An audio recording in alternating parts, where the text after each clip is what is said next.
Nuestra muy gustada y esperada sección del martes, que es la psicología del deporte, doctor Luis Quintal, Andrés Novelo. ¿Cómo estamos, Andrés? Ya se había presentado la semana pasada, ¿verdad? Claro que sí, Claro, cómo no, sí. no, hombre, ¿quién no lo conoce, no? La garra. La garra. En el buró de crédito lo que te reconocen a Andrés Novelo, igual a mí. Oiga, doctor, ¿qué tema nos preparó? Ya me habló de él, pero la verdad está muy interesante. Sí, cómo no. Este tema es la programación neurolingüística. Es un tema muy interesante que también tiene sus detalles polémicos. ¿En qué sentido? Bueno, antes que nada, ¿qué es la programación neurolingüística? En Estados Unidos habían dos maestros de la Universidad de California, John Grinder y Richard Bandler, y ellos observan que habían tres psicoterapeutas como que tenían resultados sorprendentes, que son Virginia Satir, de terapia sistémica familiar, Frederick Perls, de terapia gestalt, y Milton Erickson, que era el padre de la hipnosis. Entonces, estas personas hacen una investigación y lo que hacen ellos, codifican todas sus técnicas. Entonces, lo que hicieron ellos fue algo muy similar a lo que hizo Bill Gates. ¿Qué hizo Bill Gates?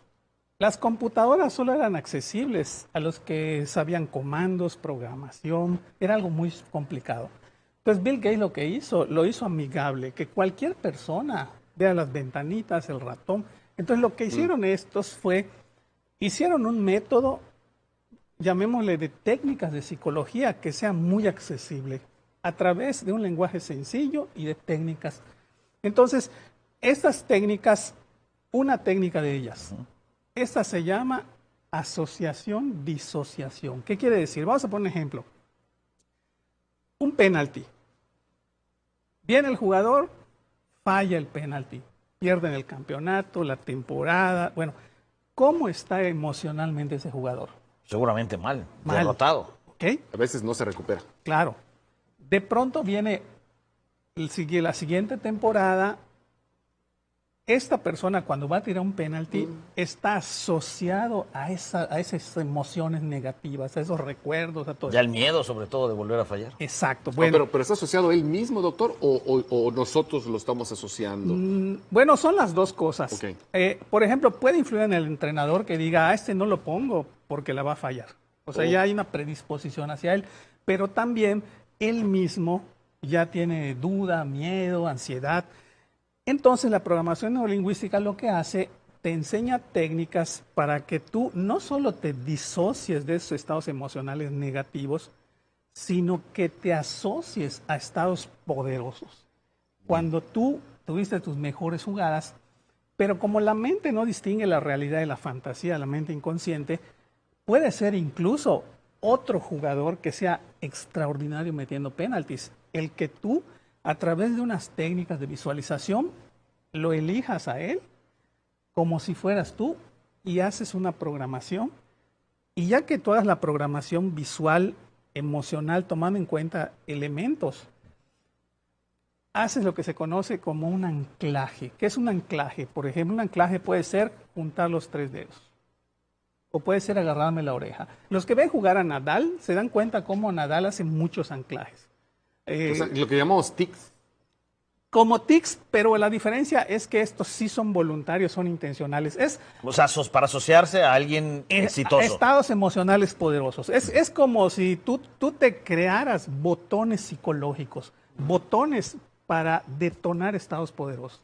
Entonces, el jugador, cuando va a tirar un penalti, él ya sabe la técnica, ya se disoció de su estado de fracaso, se asoció de un estado poderoso de un jugador o de él mismo en las mejores jugadas y detona ese estado emocional, por ejemplo, juntando los 3 dedos, agarrándose la oreja, a través de algún estímulo.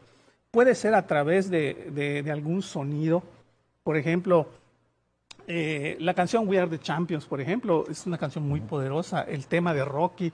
Entonces, esos anclajes pueden ser visuales, pueden ser auditivos, pueden ser kinestésicos, tocar alguna... Bueno, el caso es que él lo que hace antes de tirar el penalti, hace el anclaje y su mente inconsciente evoca esas emociones positivas, esa seguridad, viene el tono muscular y de pronto mete el penalti. Esto viene de del conductismo de Pavlov. Pavlov era un fisiólogo ruso que tenía unos perros, ¿no? Y entonces cada vez que les daba de comer sonaba una campanita. Llegó un momento en que aunque no les daba comida, cuando sonaba la campanita, los perros salivaban y tenían un proceso. Oiga, doctor, ¿y si a pesar del anclaje se falla? Bueno, aquí hay algo muy importante. Esto es un factor psicológico. O sea, si el jugador no entrenó lo suficiente, no descansó, tiene mala técnica, o sea, eso es algo muy importante lo que acabas de tocar. ¿Por qué razón? Porque existen personas que toman un curso de programación neurolingüística y dicen, yo ya hago campeones, listo. Y esa es la parte polémica de la programación neurolingüística, que hay gente que no son psicólogos, solo tomaron un PNL muy básico y de pronto andan ofreciendo a los clubes deportivos de que yo hago campeones y causan una decepción. Yo recuerdo, por ejemplo, cuando trabajé con David Patiño, los Venados campeones, con el Parejita y todo eso, de hecho creo que hay una foto por allá, yo recuerdo que David Patiño me dijo, no es programación neurolingüística.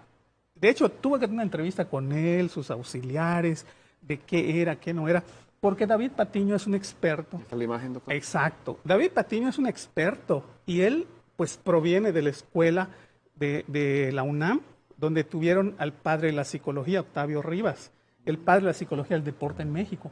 Entonces es un conocedor de todo eso y él es muy convencido de la preparación mental. Entonces, pues él está un poco escéptico y ese escepticismo es muy bueno. ¿Para qué? Para que no te vendan humo.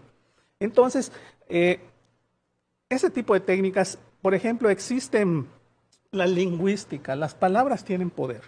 Entonces, las palabras, por ejemplo, un paradigma, una frase poderosa de la programación neurolingüística te dice, no existe el fracaso, solo son resultados. ¿Qué quiere decir esto? Y todos aprenden. Si yo no tuve, exactamente, a veces se gana y a veces se aprende, ¿no? Como dicen, en vez de a veces se gana y a veces se pierde. Entonces, si nosotros empezamos a tener un cambio lingüístico, las palabras se llama introyección, se van introyectando en nuestra mente inconsciente y nuestra mente inconsciente manda impulsos biológicos y de tal manera que impulsos nerviosos, entonces eso influye en tu tono muscular.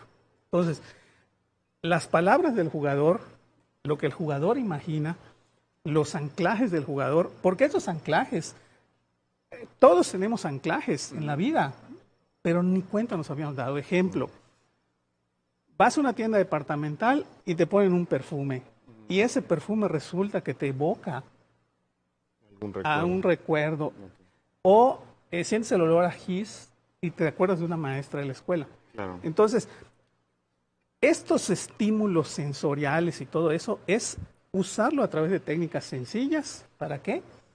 Para detonar estados poderosos, estados de concentración, asociarte a emociones, y esa es la programación neurolingüística. Excelente, doctor. Yo creo que muy bien explicado y muy bien ilustrado y muy aplicado en cómo se puede ver el mundo del deporte. Muchísimas gracias, doctor. Como siempre, interesantísimo el tema. Un placer, Vamos un placer. a una pausa comercial. Tenemos todavía más información.